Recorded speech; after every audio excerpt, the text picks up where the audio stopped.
I'm Krishandik. Today on CYInterview, we welcome one of the city's great singers, Ms. Alli Starr. She is now currently has a new show at the downtown Las Vegas bar, Cookin' Thorn. Alli, it's always great to see you and hear from you. Thank you again for being on CYInterview. How are you today? I'm good. Good morning, Chris, and good morning, Rob. Good morning, Alli. Good morning, Alli. And also with us, of course, is CYInterview sponsor, the founder of Epic Financial Strategies LLC, Mr. Rob Gill. Rob, how are you today, sir? I'm doing well. Thank you for asking. Happy Trajectory Tuesday. Looking forward to this wonderful interview. Oh, absolutely. No denying it. So, Alli, what's going on? Tell me about your new gig downtown. What's going on? So I have started the first ever live drag show.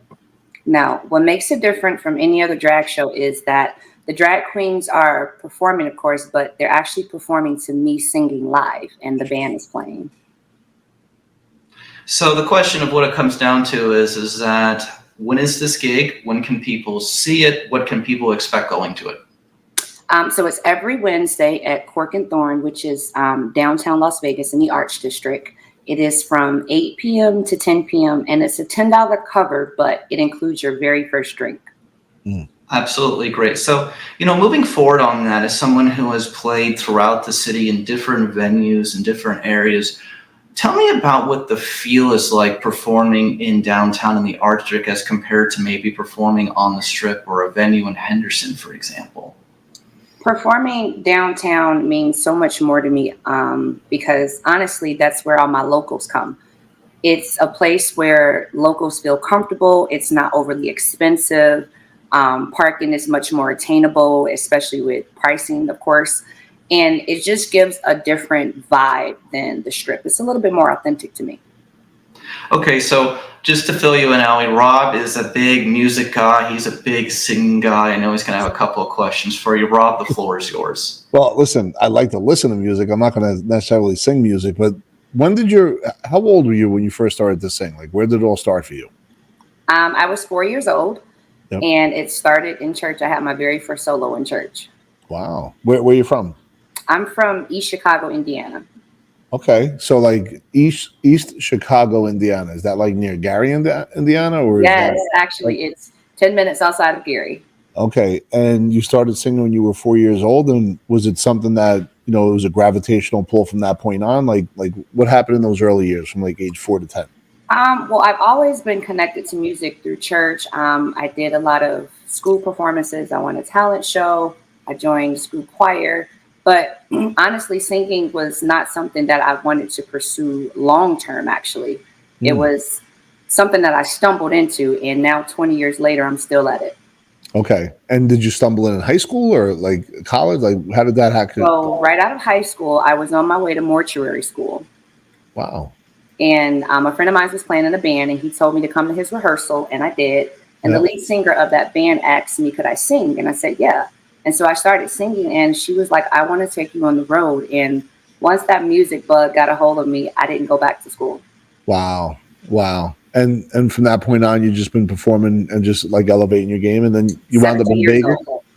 And then what year did you get to Vegas? Like, how long ago? I've been in Vegas for 23 years. So I moved here when I was 15. So literally right out of high school, I graduated in Las Vegas. Okay. And for now, like, what does it look like? All of a sudden your singing led you down to where you have a show. The show is what Chris was just talking about. What is that like? Like, what kind of preparation is that? How much time a day you're putting into it? And where do you see it going from here? Because I've been doing this for 20 years, putting a show together is like riding a bike for me. Once I envision something that I want to do, I look for the target market. And because I'm also a part of the LGBTQ, I never dedicated something to the community, and I wanted to be able to, cater something to them in honor of who I am as an individual as well. Yeah. And Chris mentioned yesterday to me that it's show business, and business is, the bigger word than show. Yes. How do you deal with all the competition in Vegas? I mean, like, how do you separate yourself and be able to carve out your own blue ocean or your own niche that kind of puts you in the performance that you're doing right now? Like, what were some of the things that you did along the way? Well, I started very young. Again, I started at 16, 17 years old. So the advantage that I have over most of the female entertainers in Las Vegas is I had an early start, and I got a chance to pay attention to what to do and what not to do. And because I'm so old school, What to do and what not to I do. know how to play the game of the show business, meaning business. So I learned very early on. And I think that separates me in because I know the business of show business. I know what will work and what will not work. Yeah. Back to you, Chris. Yeah, so just to break it down for you, Rob, what makes Alli interesting and her story is original is that there are a lot of entertainers in Vegas, and a lot of them work in shows and other productions and things like that. But it is actually it's very uncommon still for an individual entertainer to have their own show where they're starring as a lead. I don't care what venue it's in. It's not a common thing. So what Alli is doing is, as amazing as it might sound in the entertainment capital of the world, is quite unique and original. And I know that she'll vouch for me on that. Absolutely. Amazing. And what the current show that you're doing, I know you said you wanted to give back as the individual. Was there an aha moment that created this current thing? Is it something that you worked into? Like how did you fall into that? It was the aha moment because I'm going to be honest, and this is probably the first time I'm ever saying this live, but I had only been to one drag show in my entire life. But it stuck with me because as a performer, I got to see how hard those drag queens work. But I also felt like they have to stick to such a tight routine because they're lip syncing to original music. They can't necessarily deviate and actually perform a show. And because I'm a show performer, I wanted to be able to incorporate that and make it live so that they can personalize their show and make it, tailored for them. And when you had that vision and you start to paint that picture, did it catch fire right away? Was it a slow start? Like, how did it start to gain momentum? It is actually catching momentum now. We've only been in production now for about 3 weeks. So It's very, very new. And the point of it all is there's so many amazing drag queen performers, kings and queens in the Las Vegas city. And a lot of them are just used to doing the traditional drag show. So I'm reaching out and I'm getting them to open their minds to something different and have them a part of the actual real show performance. Wow. Sorry. So Alli, let me just say this to you. I think this is going to be an interesting, unique question. We hear stories about the dancers in Vegas. We hear stories about the magicians, but we really never hear the stories about the singers in Vegas. So, what is that experience like being a singer in Las Vegas? Being a singer in Las Vegas is hard. Yeah. It's absolutely not easy at all. And you have to go through so much, especially being a female. Guys don't go through a lot of the things that we go through because human beings are so visual. So we have to stay on top of appearances. We have to keep up with the latest trends. We have to stay a certain weight. I don't know if people understand that, but music of show business is appearance, and women have to always look their best. And it's really hard when you're competing against showgirls and dancers on the strip that are, physically physique, and you may not be, but you have a talent that they don't have. So it's really hard. But the difference is for you is that you have your own show. You've had other shows. You're getting billing and you're pushing through. And Rob, that's what makes her story so inspiring and unique. She's one, as I say, of a handful here who are doing that in her industry. Yeah, and what's in my mind right now is as hard as to get there, right? You got to be able to get there. How do you stay there? Like, how do you always have to be looking over your shoulder that someone's going to try and either mimic or model what you do, but take it to another level. How do you stay innovative and how do you stay creative? Honestly, I don't worry about looking over my shoulder. There's only one me. There's only one Alli Starr. No matter who copies the idea, no matter who does exactly what I do. And I do have singers and performers around town that literally watch my set and will copy my set. But it doesn't matter. They're not me. You may have the recipe, but it's still my sauce. Ooh, I like that. One other thing, Rob, is that she also, a lot of singers in Vegas just like to sing, covers and do other people's songs. She actually has her own material too. Her song Tempted was just in the TV series The Right Turn last year. She has been everywhere. She works on any new other material since Tempted. Alli, what are you working on? Anything cool? Absolutely. Over the summer, I released a song called Summertime. and Okay. it charted about 5 times internationally, even going to #1 on the UK Amazon playlist. Wow, congratulations. Thank That's you. awesome. So the point is that she's working on original material as well, Rob. She's her own artist singing her own songs, and she sings her own songs at her things as well. Alli, tell me about where Cookin' Thorn is in downtown Las Vegas and what people can expect going there when they see you on Wednesdays. Cork and Thorn it's down the alley actually. And a lot of people say, where is it? But it's actually tucked away in the alleyway. And it's actually a cool little play on my band's name, which is called the Alley Cats.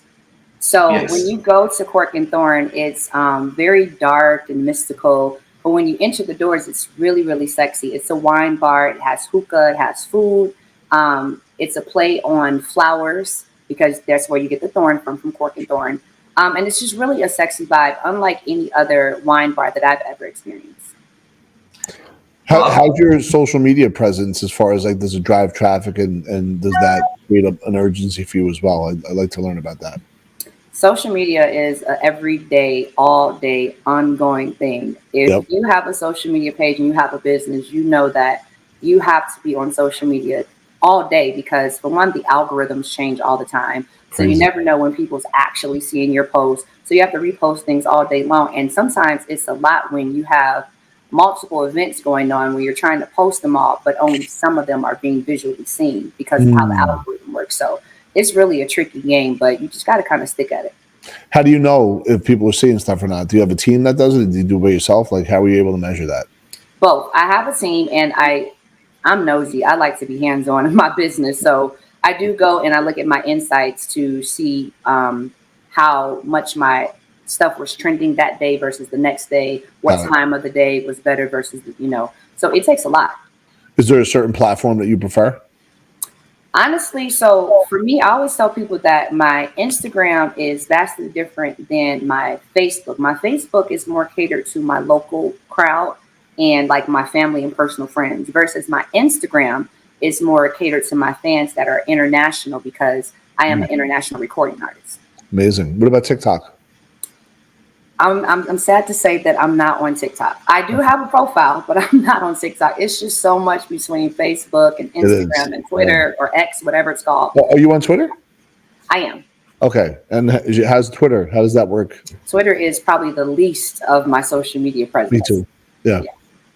Amazing. So, here's what I'm going to tell you, Rob. Alli is very humble, but aside from her amazing career and her own individual songs and music that she has created, she's also worked with some of the greats in music, including Barbra Streisand and Shaka Kan, if you can believe it. Shaka So Kan. tell me a little bit about that, Alli.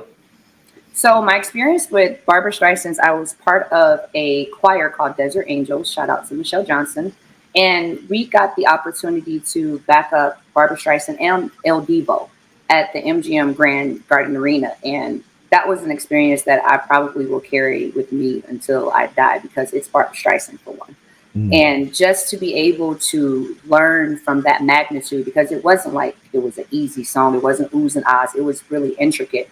But to be able to say that you put the time and the effort in for that caliber of an artist will always stand out for me. And Shaka Kan? Shaka Kan is from Chicago, so that's hometown. That gig I actually kind of fell into. I was there on another show for Jesse Jackson's birthday party, and she was there as an official guest as well. And so when she got up to sing, she had no background singers to help her out. So she kind of looked over at me and I looked over at my partner and we jumped on stage and we started singing. So that was my experience. And she was like, girl, put that on your resume because you sang with Shaka Kan. And I said, I absolutely did it. Rob, go ahead. Have you performed back home much, like back in the Chicago area over the years? Do you get back there or is everything Vegas? I get home to visit, but I have not performed. And that is one of my goals for next year. It is actually going to happen. I am going to put on a show in my hometown because I'm from such a small town. But I am committed to putting on a show for my people that I grew up with, for the community, and giving back to my community. And if you could have it all your way, like in the next 5 years, what does it look like? The next 5 years looks like touring. I'm going to stay an international recording artist because I just get so much love overseas. They really, really do support me. And so I want to keep that momentum going. I always said if I ever want to be a recording artist, that I wanted to do it elsewhere first, because I learned that the appreciation runs deep outside of this country. Amazing. So that's what I did. Do you perform overseas a lot? Have you done that yet? I have. I've been over tour a few times. Everything has kind of slowed down for me since COVID. Yeah. But since a few of my singles have charted in the UK, I will be going back over there next year. And do they go crazy when they see you over there? Like, is the love real? Oddly enough, the last time I was there, I did get stopped in local places, and I couldn't believe it. I'm like, you guys know who I am? They was like, absolutely. And a lot of the UK radio stations definitely show love. That's amazing. That's amazing. Alli, in closing for us, why don't you add in anything you'd like to add about anything else you're doing in Las Vegas at the time, if there's anything else going on? Absolutely. So I'm still working on my album. It's going to be completely different from all of the singles that I put out. I decided that, I put out a lot of R&B and a little pop records, but that's not what's true to me. So for this album, I'm actually putting out music that would fall into a new genre called Basso, which is soul and bossa nova intertwined. And if you listen to my situationship single, that's exactly what that is. Yes. Rob, final questions from Miss Alli Starr. Yeah. No, listen. I just want to edify. I don't have a question, but I'm definitely impressed with the ability to obviously know what your outcome is. Right. It sounds like to me between Vegas and an international, you've created a level of congruency, and that you do have a 5-year game plan, which I think is awesome. And I wish you the best of luck. And honored to be on this call with you right now in this interview, and look forward to seeing what happens next. Thank you so much. And hopefully, maybe you'll get to meet her when you come to Vegas next time, Rob. We got a bunch of people to meet you. I'll go to the show. Yeah, I know you will. I know you will. I'll go. So for Las Vegas-based singer, international recording artist Alli Starr, and CYInterview sponsor Rob Gill, I'm Krishandek. Thank you both for being on CYInterview today. Thank you. Thank you, Chris. Thank you, Alli. Thank you for watching today's CYInterview segment from Las Vegas. Please hit the like button and please hit the subscribe button to be updated on all future CYInterview content from Las Vegas and beyond.